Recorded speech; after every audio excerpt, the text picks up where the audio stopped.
সিলেট এক সংসদীয় আসনে দোয়া মাহফিল ও প্রচারপত্র বিলির মধ্য দিয়ে ধানের শীষ প্রতীকের প্রচারণা শুরু করেছেন বিএনপির চেয়ারপারসনের উপদেষ্টা খন্দকার আব্দুল মুক্তাদির।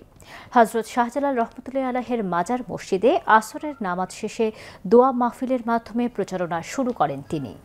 দোয়া মাহফিল শেষে বক্তব্যে খন্দকার মুক্তাদির বলেন, গত ১৫ বছর সাধারণ মানুষ ভোট দেওয়ার সুযোগ পাননি, ফলে রাষ্ট্রের মানুষ তার স্বাভাবিক মালিকানা হারিয়ে ফেলেছেন।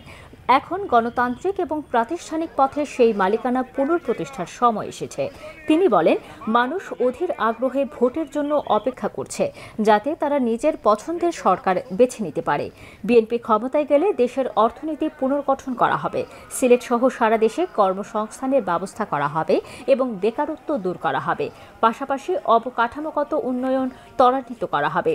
এ সময় সিলেট মহানগর বিএনপির ভারপ্রাপ্ত সভাপতি রেজাউল হাসান কয়েস লুদি সহ সিলেট বিএনপি ও অঙ্গ সংগঠনের শীর্ষ নেতৃবৃন্দ উপস্থিত ছিলেন।